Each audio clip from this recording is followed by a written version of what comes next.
Well, the lure of working from home and making money at it is big. That's why our Work at Home series has been so popular. We've been featuring local work-at-home jobs that really do work. Today, meet a Cherry Hill mom who's made a go of it.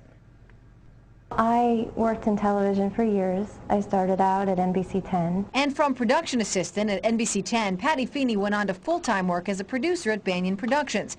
But long work days and the birth of her son forced her to make a change. After I had my son, I just never saw him anymore. I was giving him to the babysitter before dawn and picking him up after dark. So Patty found a way to work from home, because working from home gives her the time to raise her 4-year-old son and 2-year-old daughter. I think it's the best of all worlds because you do get to spend your life with your kids. I just love to talk with my kids. I love to see them develop. Advice for other moms who want to get into a work-at-home business? Research and just take a look and keep your mind open to find a different opportunity. Hello everyone, welcome to Good Money, your trusted source for personal finance advice. I'm Tanya Rivero in New York. Ever wonder what it would be like to work from home? With advances in technology, more and more people are looking for home-based jobs that could easily give them the flexibility of setting their own hours and perhaps find a better work-life balance. It enables you to run your own business, be your own boss, but with the backing of another company that's there because you're selling their products or their services. Wouldn't it be nice if your commute consisted of stepping to the kitchen for a cup of coffee, then into your home office? Well, thanks to the internet, plenty of people do it daily. Best commute in town. Very short. Takes me about 30 seconds. We get to choose our own hours. It allows me to have the flexibility to do things with my wife and my daughter. So there are real work-at-home jobs out there. There is opportunities to work at home. You just need to find out what type of an opportunity you're best suited for and research it and pursue it. For Money Talks, I'm Stacy Johnson. It's an automated way to make money on the internet. So, how does it work? And why would you share it with somebody? This is exactly how this works. All right. So you've got these big Fortune 500 companies, household names, companies with household names, right, they have a lot of money allocated to advertising. And you see this every day. You turn on your TV, you see advertising. You turn on the radio, you hear advertising. Print magazines, all this stuff. Well, these companies have big advertising budgets and they allocate it in different places. One of the places that they allocate it is to the internet. They have a large portion of their budget set aside to advertise online. And so what I did was I went to them and I said, look, would you pay me to advertise for you? Would you pay me if I send you a customer? They said, yeah, it made sense. Think about it. They pay me only if I send them a customer. It's results-oriented. Right. It's performance-based. It made a lot of sense to them. Instead of paying to be seen, they're paying for customers, right? So they allocate a large portion of their budget to advertising this way. And what I do is I go promote these companies. I don't have to work against them. I don't have to build a business and try to compete with these monster companies. I work with them. They've already got it going. Right. I'm helping them. I send them customers, and in turn, they send me a check. They pay me for sending them customers. So they're elated. You know, when they get a new customer, they're excited. They don't mind paying me.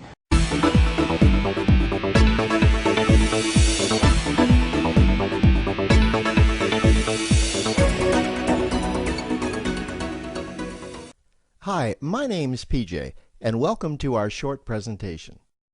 Have you ever wondered how the rich keep getting richer while broke people stay broke and the middle class seems to be shrinking? Well, this isn't nearly as mysterious as it may appear when you examine the specific differences in how broke people, the middle class, and the rich spend their money. Now, this is such a simple concept, yet so profound, it nearly knocked me out of my chair when I finally understood it. I'm going to show you exactly how the rich spend their money, and you can evaluate for yourself why they keep getting richer and the broke keep getting broker, and why the middle class remains so stressed out. Now, to get started, I'd like to review some financial terms we'll be using during this presentation. The terms that you need to be familiar with are cash flow, which means money you bring in, expenses, which means money you spend, assets. Now, this is the most confusing one. You're probably familiar with the traditional definition of an asset, which is something you own or have equity in. However, back in the 1990s, Robert Kiyosaki introduced us to a new definition of an asset in his groundbreaking Rich Dad, Poor Dad series of books. Robert taught us that an asset is something that pays you, and that's the definition we'll be using here. Liabilities is the last term, and it's defined as things that cost you money. As an example, a house is typically viewed as an asset, but can it actually be a liability? Yes, with our revised definition, anything that costs you money is a liability, not an asset. If you have a mortgage, your house is an asset to your banker because it pays him or her every month. But could a house also be considered an asset to you? Yes, in the right circumstances it could, when it pays you money. Let's say you buy a house and you rent it out, and it paid you a positive cash flow every month after all expenses. That would then be considered an asset. Now, one more time with the terms, just to be very clear before we continue. Cash flow is money you make. Expenses, that's money you spend. An asset pays you, and a liability costs you. Now let's take a look at how broke people spend their money. Now, when I say broke people, I'm not referring to the destitute. I'm speaking about that large portion of our society that lives from paycheck to paycheck and who never seem to have any money. In fact, most times there's more month left at the end of their money, and I'm sure many of you can relate to that group. On payday, broke people buy what I'm going to call stuff. Well, what's stuff? Well, that's inexpensive things that people buy that they don't really need to survive. You go into someone's house and you can't find any counter or tabletop space in the whole house because of all the stuff on it. Their house and their cars are full and cluttered with stuff. Well, where do they get all this stuff? They buy it at the flea market, at the garage sale, at the dollar store, at the craft show. So cash flow comes in and then it goes straight out the expense column to buy stuff. You see, broke people never really educate themselves on assets and liabilities. They justify buying all of this stuff by claiming that it costs so little. But over the years, it's all they ever have. The problem is their cash flow never produced or created more cash flow. Now, please understand, I'm not undermining or taking any shots at this or any group. I just see a lot of financial difficulty out there, and it really doesn't need to be that way. Creating wealth isn't a mystery, it's a formula. The only reason someone doesn't create wealth is because they either don't know the formula or they don't apply the formula. Now let's take a look at the middle class. The middle class is the group that society mistakenly thinks are rich. They're not. Yes, they typically earn a six-figure income, and many of them appear rich, but it's what they buy with their money that keeps them prisoners of the middle class. What they typically buy are liabilities. Remember the definition of a liability? Things that cost you. By buying liabilities, the money gets pushed up and out their expense column. Liabilities are items like cars, boats, houses, airplanes, credit card debt. Now let's see just how this happens. The middle class gets a nice paycheck, let's say $10,000 for the month. They then split that down the middle and they pay their monthly expenses with half, and with the other half, they make a down payment on a new car. The car costs $5,000 down, and after they add on the insurance and the maintenance, that liability now costs $1,100 new dollars every single month. A few months go by, and they want a boat, then a vacation home, a Rolex watch on their credit card, a vacation on their credit card. And before you know it, their liabilities have raised their expense levels to near or above their income levels. They actually spend equal to or more than they make, meaning that they have to go to work and make a certain amount of money every single month just to cover their liabilities. The other important issue with both broke people and the middle class is that normally all of their cash flow is dependent on their own effort, meaning that they've educated themselves to exchange their knowledge and expertise for someone's money. Also, the money they earn is usually the highest taxed form of income. Here's an example. An attorney is knowledgeable about law, so people pay him or her in exchange for that knowledge on an hourly basis.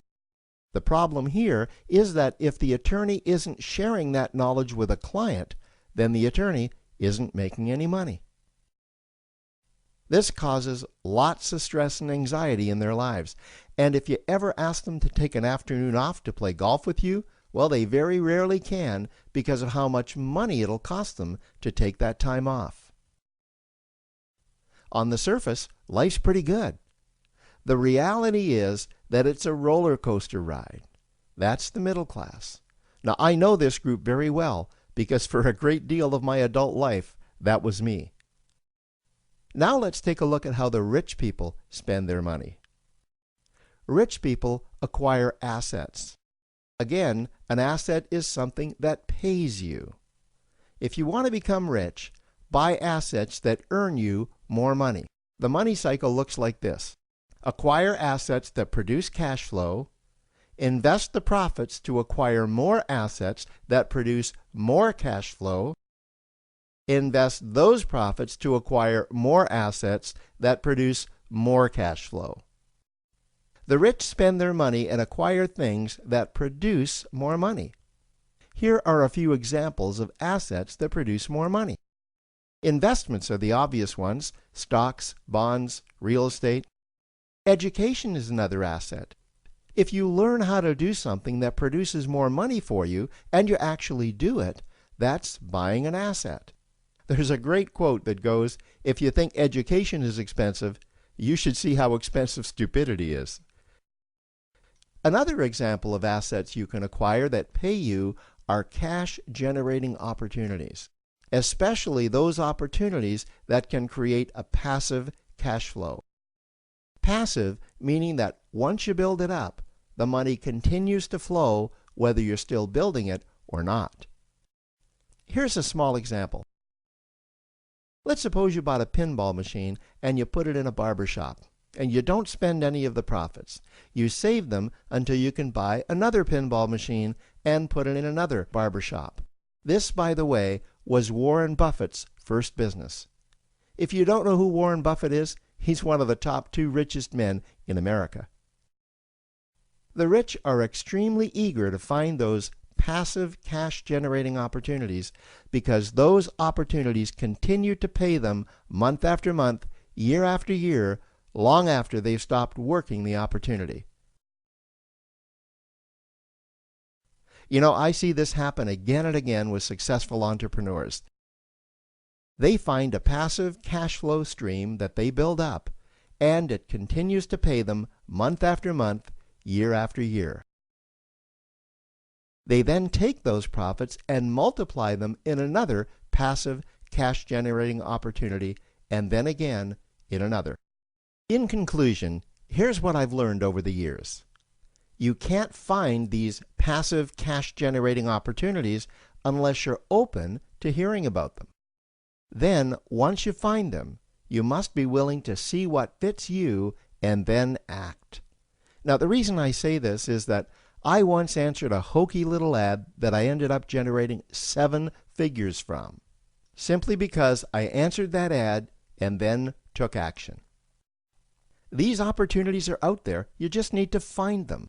You also must be opportunistic enough that when the right situation does present itself, you don't miss it. So remember, broke people buy stuff, the middle class buy liabilities, and the rich acquire assets, preferably cash-generating opportunities that can create passive cash flow. They then take that cash flow and invest it in another asset that produces more cash flow. That's the wealth creation formula. Now, I trust you found this introductory information helpful. Now, to learn about one of the greatest cash-generating machines on the planet, click on the link below to proceed to step 2.